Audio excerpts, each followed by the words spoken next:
Good morning, students. So today I am going to continue the discussion on PEC water splitting. If we just look at what we have discussed so far in the previous lectures of this particular module, that what is the importance of hydrogen in energy, or you can say green hydrogen in energy, and what are the processes, what are the ways that one can produce hydrogen including green hydrogen.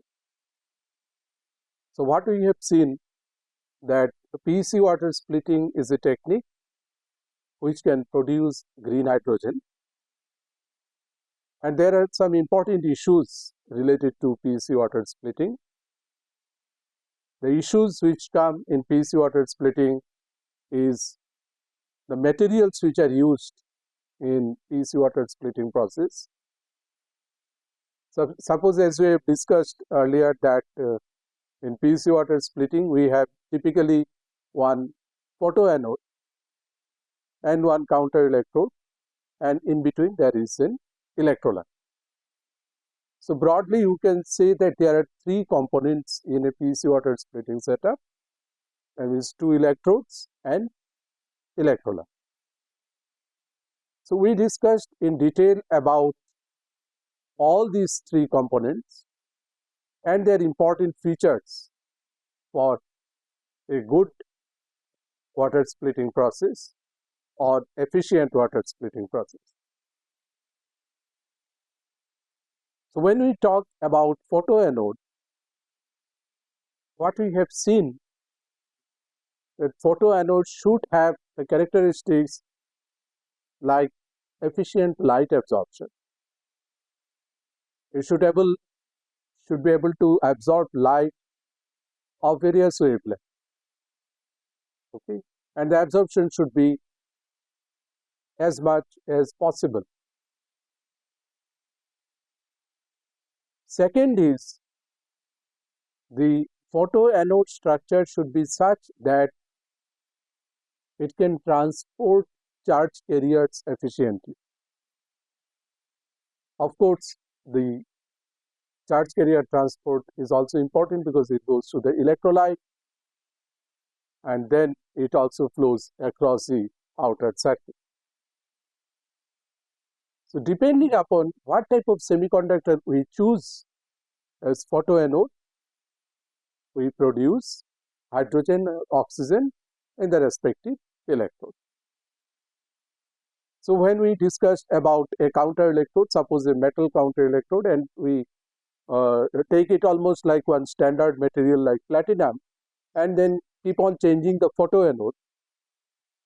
So what we have seen when we have an n-type semiconductor and a platinum counter electrode, how hydrogen evolution reaction and oxygen evolution reaction takes place. And then when we have a p-type semiconductor as photoanode and the platinum counter electrode, where hydrogen evolution and oxygen evolution reaction takes place.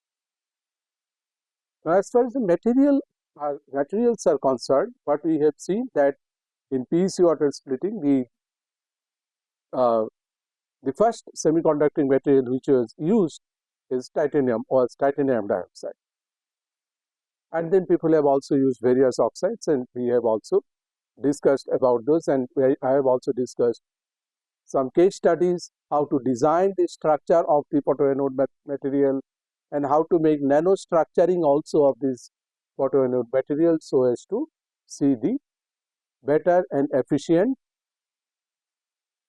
hydrogen generation in a PEC water splitting system. So now if we look at again some materials again which we have already discussed a little bit, and now we focus a little bit advanced structure, all the nanostructure. So suppose you consider TiO2 nanotube. So why do we discuss nanotube? Because we know that apart from absorption of light, Another important characteristic of a photoanode is also transport of charge carrier. Okay, and also generation of charge carrier with better surface to volume ratio. All right, and third point is of course the stability of the electrode in the electrolyte. Okay, so considering all these things, we can discuss several anode material which are in bulk form, in nanodimensional form, and therefore nanotube is a very important example of that. So you can see that what is the hydrogen production rate at 40 IO2 nanotube is typically 2.32 millimole per hour per gram.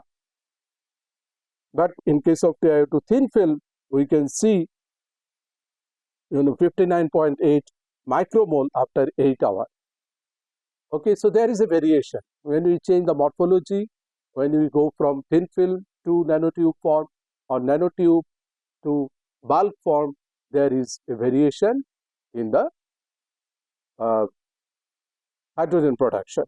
Okay, similarly, considering CDS, it is 0.31 millimole per hour per gram. And then if I come back to TiO2 nanoparticle, then you can see that the hydrogen production rate enhances. Okay, so different morphology of the same material gives different hydrogen production rate. So morphology of the anode material plays a very important or crucial role as far as hydrogen production is concerned. Okay, so you can see the nanostructured CDS, its hydrogen production rate is 2945 micromole per hour. And but if we take cadmium titanium dioxide nanoparticle, then it is quite high. Okay, so different choice of material and its morphology gives us variation in the production of hydrogen, and this variation comes basically of two reasons. One is with the change in morphology, we have different absorption of light. Okay, a different amount of light is absorbed for different morphology, and second is the transport also changes with the different morphology. Okay, so when we talk about advanced material in this, we basically talk about a particular material with various morphologies down to nanostructure. Okay, so now if we come back to a particular the PEC cell and how these energetics actually in this PEC cell. So we have already discussed and we have a broad idea about what is the typical configuration of a PEC cell. But now let us include the energy also with that, and let us see what is the energy and how what we are talking about in terms of the standard hydrogen electrode configuration. So this is one particular example which shows the red one as a p-type working electrode, or is a photoanode, and the green one is a metal counter electrode, and typically we talk about say platinum. And then as usual we have the electrolyte. Generally different electrolytes are used, but one of the popular electrolyte is potassium hydroxide or KOH. Okay, so now if you look at this, is left hand side is the energy scale. So I can have an energy line here 0. Okay, and then I have one energy here and another here. So this is, these two lines corresponds to hydrogen evolution reaction and oxygen evolution reaction. So I have a potential difference here delta V, and this is typically 1.23 electron volt, and this delta V is for oxygen evolution reaction. Okay, so what reaction takes place when we consider p-type semiconductor as working electrode? We all know that this reaction takes place where H plus reacts with electron and then it gives hydrogen here. So hydrogen evolution reaction takes place here and oxygen evolution reaction takes place here, where water is splitted and give oxygen. Okay, in this configuration, when we have n-type electrode, we have different configuration. Okay, and this is the typical flow of electron, and we have a bias across the two electrodes. Okay, this is in order to facilitate the PEC water splitting process. So generally, when we make a PEC water splitting setup, unless and until we make some special design, which we will discuss just a little later, there is a bias which is associated with the PEC water splitting setup. So this is a total energetics of a PEC water splitting setup, and we talk about a particular efficiency of PEC water splitting. So the efficiency which is generally used as a benchmark for PEC water splitting is the solar to hydrogen conversion efficiency. This is defined as how many mole of hydrogen is produced per second into 237 kilojoule mole hydrogen. This is a typical Gibbs free energy for water splitting the reaction. And what is the total power falling or power density, milliwatt per centimeter square, and the illuminated area under consideration. Okay, so this quantity gives us STH, or the efficiency, which is generally used to understand the efficiency of a PEC water splitting setup. Okay, so when we talk about various, or we will talk about various PEC water splitting setup, we will see particularly this quantity, how this efficiency changes from one setup to another setup. Okay, so now I will discuss few examples of a PEC water splitting setup. So if you see that this is the simplest one, this is known as single photoelectrode based PEC reactor. So what is the particular configuration? This particular configuration is that we have this green one as photoanode and red one as metal electrode. Okay, and here oxygen evolution is taking place, and here we have hydrogen evolution. Okay, so if you look at this structure, there is a bias outside is given, and as I mentioned, in order to facilitate the PEC water splitting experiment, it is important that when we have a simple single photoelectrode based PEC water splitting setup, we need a bias. Okay, another important feature here is the membrane. Why membrane is required? Membrane is required because we have hydrogen evolution reaction, we also have oxygen evolution reaction. So in order to separate that, the hydrogen and oxygen, the evolution path, the membrane is used. Okay, but if we look at this particular configuration, which is the simplest one, the hydrogen production efficiency, or the STH, which we talk about, are generally quite low. Okay, it is maybe 1 or 2% hydrogen production efficiency. Okay, moreover, it requires an extra bias. So this particular configuration is very simple and not useful for if we want to make it in industrial scale production. So it is very much the laboratory scale production, and just to understand what is the efficiency that one particular photoanode or working electrode can give, we can play with it and do some laboratory scale work with this particular configuration. So let us see how to improve this configuration. Okay, this configuration can be improved if we change this one electrode or the counter electrode by single photoelectrode to a junction photoelectrode. What I mean is that now I have everything is same, but instead of a single working electrode or photoelectrode, let us make this photoelectrode, which is a combination of N and P type semiconductor. What is the need? Why do we need an n-p-type semiconductor as or p-n junction as an electrode? The reason is that if we go back to this our discussion previously on p-n junction, we know that whenever we form a p-n junction, then there is a depletion region formation across the junction, and we discussed it about this particular depletion region and how to calculate this depletion region weight in our previous lecture on photovoltaics. So this is one point. So there is a depletion region formation across the junction, and second is there is a built-in potential. Okay. All right. So this built-in potential actually helps to reduce the outside voltage of the source. Okay.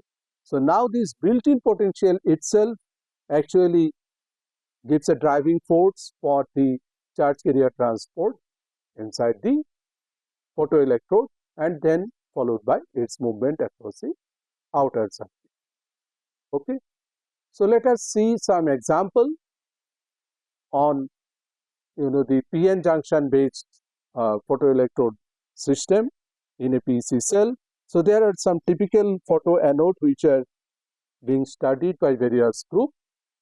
One is the WO3 and Fe2O3 combination. So it is a heterojunction of WO3 and Fe2O3.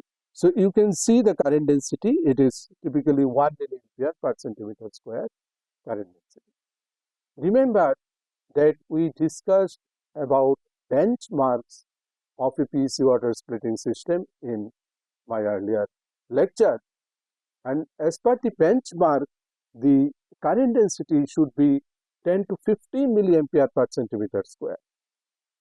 Okay, so at this scale we are much low in terms of generation of current density when we talk about a WO3 and Fe2O3 p-n junction in a PEC water splitting system.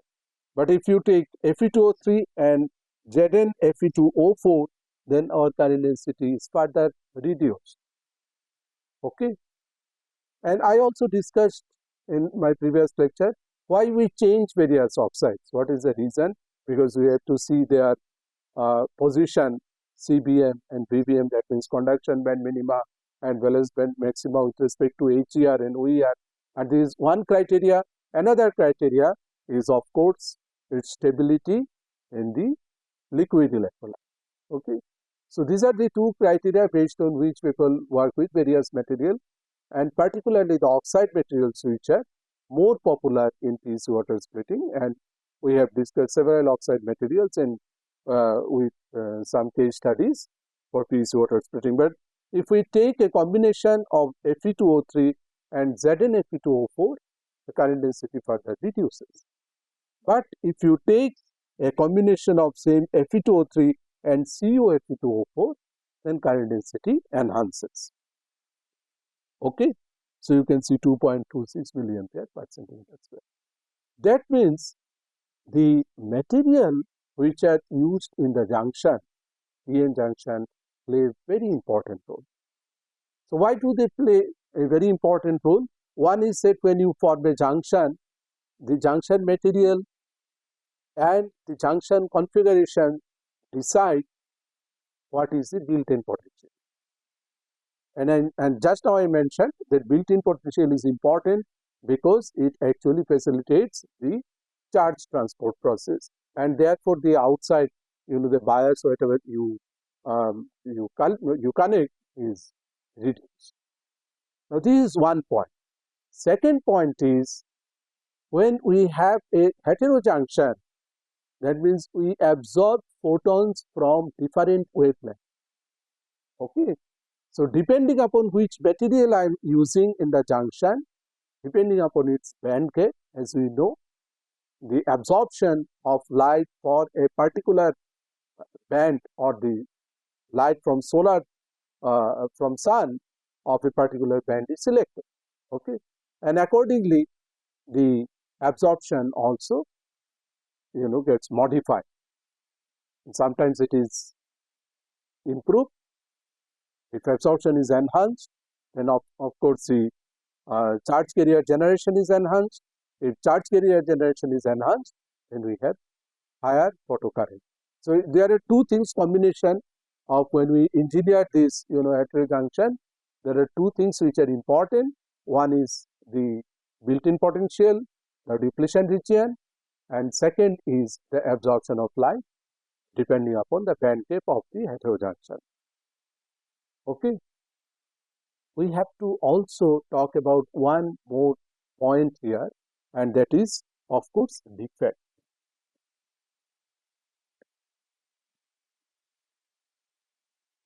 If you remember, when we were discussing in photovoltaics, we told about how defect plays a role in charge carrier, the recombination process. This is one, and therefore the charge carrier transport, charge carrier lifetime. Here is also exactly the same phenomena which is going on. When light falls on a particular electrode material or in a heterojunction, the charge carriers are being generated. Okay, so electron goes from valence band to conduction band, charge carriers are generated and transported. But it again is dependent on defect. All right. So if the recombination is more, then the current density reduces. Okay, same as PV cell or photovoltaic cell.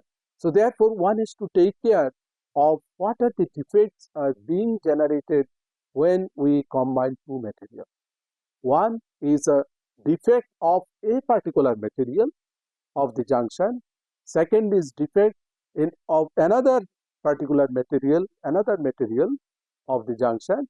And third is, of course, the states which are defect states which are generated in between, okay, or across the interface.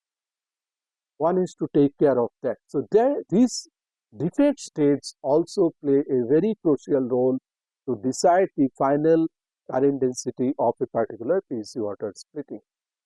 One can do a detailed simulation in this direction for every individual heterojunction and can comment on how the defects is formed in this heterojunction and how they control the charge carrier transport. Okay. So now if we look at another important, the heterojunction, which are recently people study a lot, that is WO3 and BiVO4 heterojunction. BiVO4 as a material is widely studied in recent times, and then if you make a heterojunction with WO3, then you can see that out of all these materials, we have the best, the heterojunction in terms of current density, which is 4.55 milliampere per centimeter square. But if we take WO3 and Fe2O4 combination, the current density again reduces. Okay. So, but again, you can see all these heterojunction as a, as a working electrode is quite low. The current density values are quite low as compared to the benchmark values that we have discussed previously. So therefore, lot of research is required in order to achieve the benchmark and then use this material and the overall PEC cell for industrial purpose. So let us see what are other configuration. One can have dual photoelectrode based PEC cell. Okay, what is the meaning of dual photoelectrode based PEC cell? So we know that the PEC cell can be of one particular semiconductor and one counter electrode. The working electrode may be P-type or N-type semiconductor, and the counter electrode is a metal. Now I can replace this metal by another semiconductor. So I have one electrode which is P-type, another electrode which is N-type, and depending upon which semiconductor is placed, we know where the hydrogen evolution reaction and oxygen evolution reaction takes place. Okay. So now if we look at such cases, so I can take one case. where CuBi2O4 is used as photocathode and BiVO4 is used as photoanode. Okay, then we have a current density which is 36 into 10 to the power minus 3 milliampere per centimeter square. Okay, so current density in that case is not high. All right, and if we look at the efficiency value is only 0.04. But if I change the photocathode to this particular silicon nickel, and then we have a photoanode of FeOH and BiVO4, then immediately we can see there is an enhancement in the current density.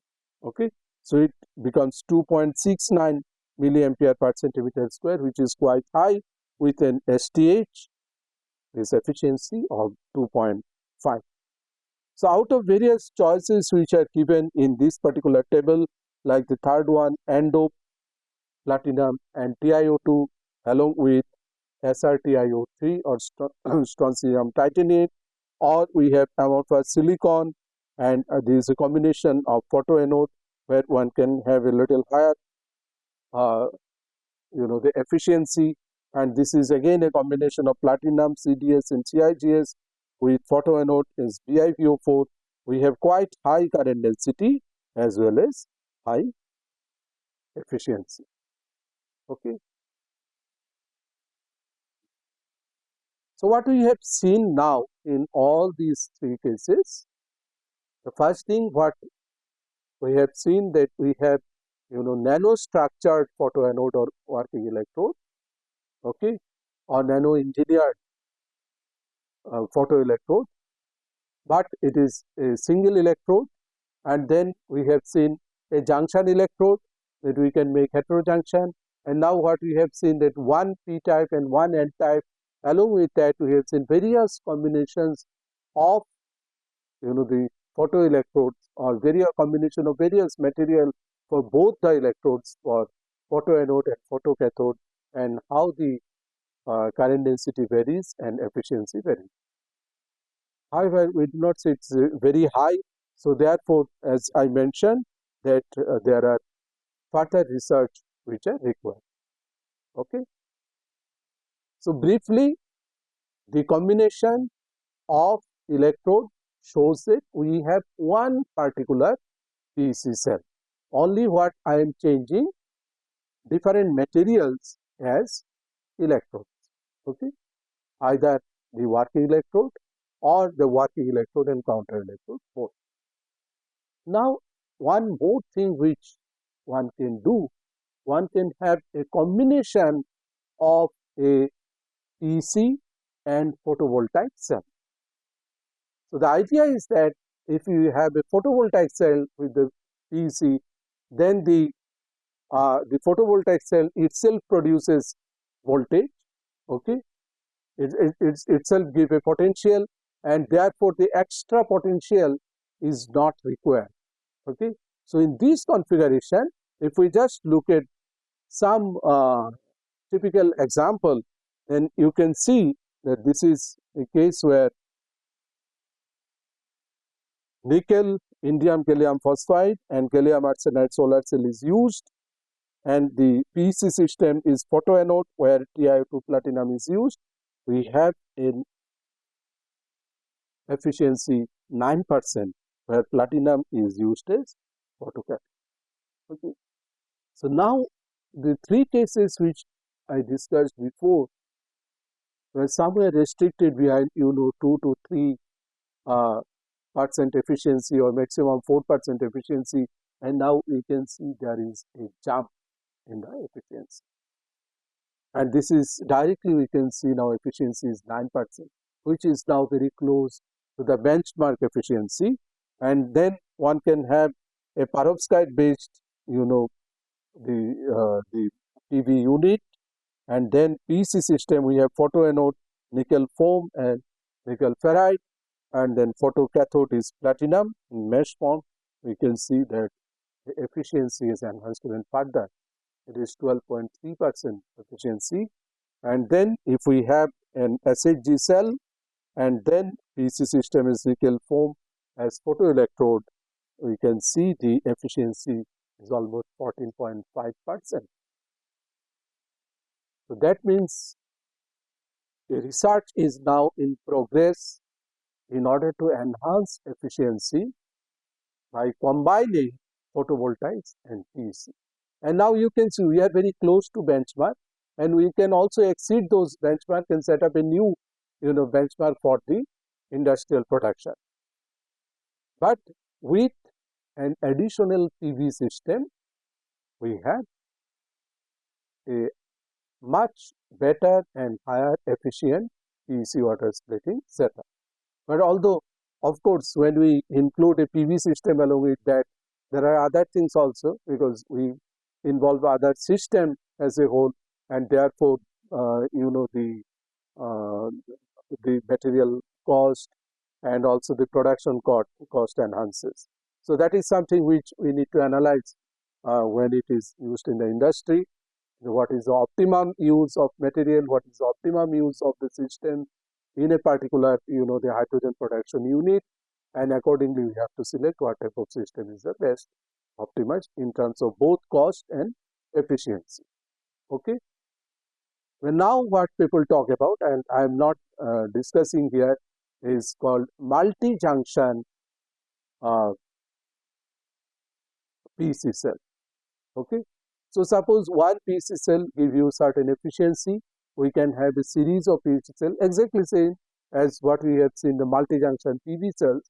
PEC cell also can be multi-junction, and one can improve the hydrogen efficiency and the production. One should look at again the cost, and then one can use it for industrial purpose. Okay. So there is an open thing which I leave it for you. One can study and find out how one can use multi-junction and can make a good PEC production unit for green hydrogen production for industrial purpose. So this is a challenge in recent time, and as you know that in most of the countries, including our country, we have flagged this hydrogen production or green hydrogen production as a very high priority area, and any production unit which can make the hydrogen with the present benchmark or the new benchmark will be considered as a great work in this particular direction. Okay. So let me just make a summary of this entire, the module on PEC water splitting, whatever we have discussed so far. So first, we discussed about importance of green energy. We know that green energy is extremely important because, everything is what we see around us now these days, everything full of carbon, and we want to get rid of that. We want to get rid of this pollution and make everything green, and therefore our fuel should be hydrogen. Okay, because or green hydrogen. That is the importance, and make completely green hydrogen economy. And in fact, by 2050, people have a thought that most of the countries will be able to achieve that green hydrogen economy. But of course, lot of work, lot of research. Now you understand that what are so many hurdles are there in research which are required in order to achieve that. So green hydrogen is an important way to make green energy, as we have discussed, and PEC water splitting process is a very unique technique by which one can produce green hydrogen. And therefore, lot of the effort has been given now in both in basic research of PEC water splitting and the industrial scale research of PEC water splitting in order to produce green hydrogen. And we have discussed about PEC water splitting system and what is its importance. Now the fourth thing is that we come to a little bit of basic research where the what are the material properties for PEC water splitting, because when we want to make an efficient water splitter or PEC water splitting setup, we should know what are the materials used and what are the basic properties of the material to have a good PEC water splitting setup. Okay. And then we discussed the semiconductors as electrodes, of a DC water splitting setup. So we can have N-type semiconductor and a metal electrode. We can have a P-type semiconductor as photoanode and a metal counter electrode, or we can have both N and P-type semiconductor as both electrode. We can also have a heterojunction,